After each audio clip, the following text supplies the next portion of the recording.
পরম দয়াল শ্রী শ্রী অনুকূল ঠাকুরের রাতুল রাঙা চরণে জানাই শত কোটি দণ্ডবত প্রণাম। জয় গুরু সকল ইষ্টপ্রাণ দাদা ও মায়েরা। আশা করব ঠাকুরের কৃপায় আপনারা সকলে ভালো আছেন, সুস্থ আছেন। আপনারা এই তিনটি কথা যতই প্রিয় বন্ধুবান্ধব হোক, যতই নিকটবর্তী আত্মীয় স্বজন হোক, যতই কাছের মানুষ হোক, কাউকেই কিন্তু বলবেন না। তাহলে কিন্তু নিজের বিপদ নিজেই ডেকে আনবেন। ভুল করেও এই তিনটি কথা যদি আত্মীয় পরিজন বন্ধুবান্ধবকে বলে ফেলেন, তাতে সমস্যা বাড়বে বই কমবে না। নিজের জীবনে দেখবেন আরও নানা রকম সমস্যার সম্মুখীন হবেন, নানা জটিলতা সৃষ্টি হবে। তাই এই তিনটি কথা থেকে অবশ্যই সাবধান থাকবেন, সতর্ক থাকবেন। আপনারা হয়তো ভাবছেন মাত্র তিনটি কথাই তো, তিনটি কথা আর কি বিপদে ফেলবে, কিন্তু না, এক এক সময় এই কথার জন্যই বড় বড় সমস্যার সৃষ্টি হয়। এই কথার জন্যই সংসারে অশান্তির সৃষ্টি হয়। এই কথার জন্যই কিন্তু বিশ্বাস ভঙ্গ হয়। তাহলে চলুন বেশি দেরি না করে সেই গুরুত্বপূর্ণ তিনটি কথা জেনে নেওয়া যাক এবং তার সাথে সাথে পরম দয়াল শ্রী শ্রী ঠাকুরের বিধানগুলো আমরা প্রত্যেকে মেনে চলার চেষ্টা করি। পরম দয়াল শ্রী শ্রী ঠাকুর আমাদেরকে বাঁচার পথ দিয়েছেন। আমরা প্রত্যেকে কিন্তু সুষ্ঠুভাবে বাঁচতে চাই। আমাদের জীবনে নানা রকমের বাধা, নানা রকমের দুর্যোগ দূর করতে চাই, কিন্তু আমরা মাঝে মাঝে এমন কিছু কিছু কাজ করে ফেলি যার জন্য আমাদের চরম মূল্য দিতে হয়। তাই এই সকল কাজ থেকে সাবধানে থাকা উচিত, একটু দূরে থাকা উচিত, একটু ভেবেচিন্তে কাজ করা উচিত, একটু ঠান্ডা মাথায় কাজ করা উচিত। তাই পরম দয়াল শ্রী শ্রী ঠাকুর আমাদের সাবধানতা অবলম্বন করে চলার কথা বলেছেন। তিনি আমাদের দুর্বল হতে বারণ করেছেন।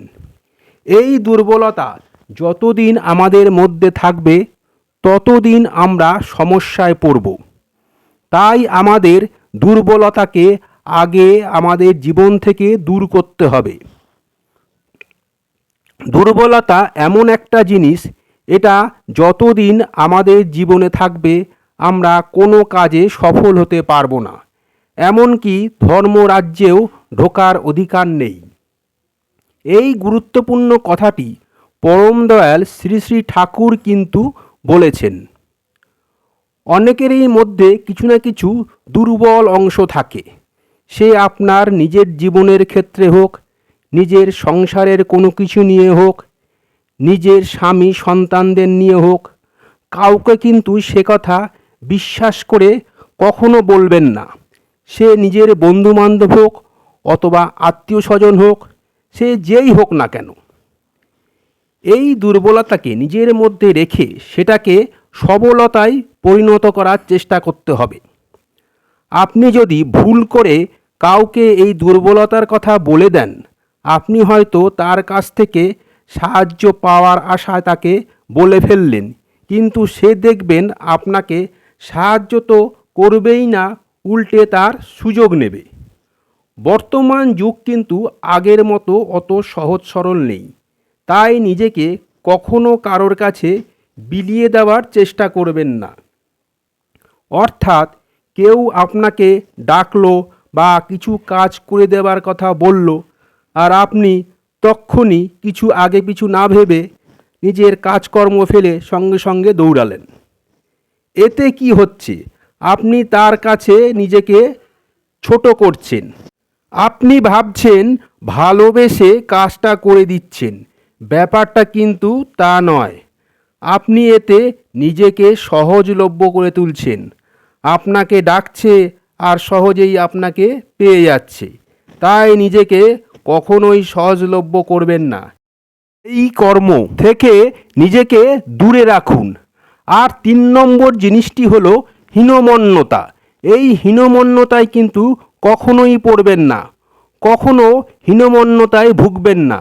এই হীনমন্যতা যতদিন আপনার জীবনে থাকবে ততদিনই কিন্তু আপনি নানা রকম সমস্যায় পড়বেন। কোনো জিনিস বা কোনো কর্ম আপনি করছেন কিন্তু আপনি সফল হতে পারছেন না, এর ফলে আপনি হীনমন্যতায় ভুগছেন। এই কথাটি কিন্তু আপনি কাউকে বলবেন না যে আপনি হীনমন্যতায় ভুগছেন, এতে কোনো লাভ তো হবেই না, বরং যাকে বললেন সে দেখবেন আপনাকে নিয়ে মজা করছে, আপনাকে নিয়ে মশকরা করছে, এতে আপনি আরও হীনমন্যতায় ভুগবেন। সুতরাং আপনারা কখনোই এই কথা কাউকে বলবেন না যে হীনমন্যতাকে দূর করবেন। নিজের মনকে উন্নত ও শক্ত করতে হবে। আমাদের কর্মগুলোকে আরও বেশি করে উন্নত করতে হবে। আমাদের কথা বলার ধরন পাল্টাতে হবে। বর্তমান সময় এমন যে আপনার মনের মধ্যে যাই থাক না কেন, আপনার মুখে সদা সর্বদা হাসি রাখতেই হবে। মনকে উদার করতে হবে, মানুষের সাথে ভালো ব্যবহার করতে হবে এবং নিজের অভ্যাসটাকে ভালো রাখতে হবে। অন্যের কাছে নিজের গুরুত্ব, নিজের দাম বাড়িয়ে তুলুন। নিজের গুরুত্ব বাড়ানোর জন্য যেসব কাজ করতে হবে সেগুলো অবশ্যই করুন। তবে কিন্তু সবসময় সৎ কাজ করবেন, কোনো রূপ অসৎ কাজ কিন্তু কখনো করবেন না। স্বার্থপরতাকে দূর করতে হবে।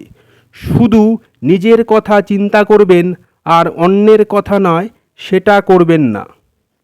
আমরা সবচেয়ে ভুল কি করি বলুন তো? আমরা যখনই বিপদে পড়ি তখনই ছুটে যাই অন্যকে বলতে। এই জিনিসটা কিন্তু বুঝে শুনে চিন্তাভাবনা করে করবেন। আমরা যখন বিপদে পড়ি তখন সঙ্গে সঙ্গে নিজের আত্মীয় স্বজন, বন্ধু বান্ধবকে আগে জানাই, কিন্তু সেটা কখনোই করবেন না। আপনারা দেখবেন কেউ কেউ আছেন সত্য কথা মুখের উপর ঝট করে বলে দেয়, কিন্তু সত্য কথা বলার জন্য দেখবেন অনেক সময় কিন্তু বিপদে পড়তে হয় এবং আপনার ক্ষতিও হতে পারে। তাই পরম দয়াল শ্রী শ্রী ঠাকুর বললেন, সত্য সেটা যেটাতে অপরের মঙ্গল হয়। অতি সত্যি কথায় কিন্তু অপরের ক্ষতি হয়। তাই আমাদের অনেক সময় বুঝে শুনে সত্য কথা বলতে হয়, যাতে অন্যের কোনো ক্ষতি না হয়, বরং তার মঙ্গল হয়।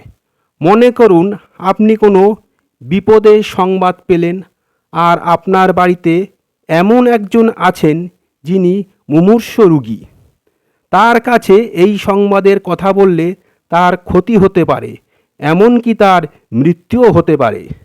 সেক্ষেত্রে এই খবরটি আপনি সেই মুহূর্তে জানাবেন না। এতে কিন্তু কোনো ক্ষতি হয় না। এতে যিনি মুমূর্ষ রোগী তিনিও ঠিক থাকলেন। এতে কিন্তু কোনো পাপ হবে না। নিজের গৃহের খবর বাইরে কিন্তু বলবেন না, কারণ কিছু কিছু মানুষ আছেন যারা মনে মনে আপনার ক্ষতি চান কিন্তু উপরে ভালোবাসা দেখান। এই সব লোকজন, বন্ধু বান্ধব, আত্মীয় স্বজন থেকে সাবধান থাকুন, দূরে থাকুন। আজকের ভিডিওটা এখানেই শেষ করলাম। আশা করব ভিডিওটা আপনাদের ভালো লাগবে। ভিডিওটা ভালো লাগলে লাইক করবেন, বেশি বেশি করে শেয়ার করবেন, যাতে আরও অনেকে উপকৃত হন। আমার চ্যানেলটা সাবস্ক্রাইব করবেন এবং আমার পাশে থাকবেন। এরকম আরও অনেক অজানা ঠাকুরের তথ্য নিয়ে যাতে হাজির হতে পারি। সবাই ভালো থাকবেন, সুস্থ থাকবেন, আনন্দে থাকবেন। ঠাকুরের কাছে এই প্রার্থনা করি, ঠাকুর সর্বদাই আপনাদের যেন ভালো রাখে। কালকে আবার অন্য ভিডিও নিয়ে হাজির হব। জয় গুরু, বন্দে পুরুষোত্তমম।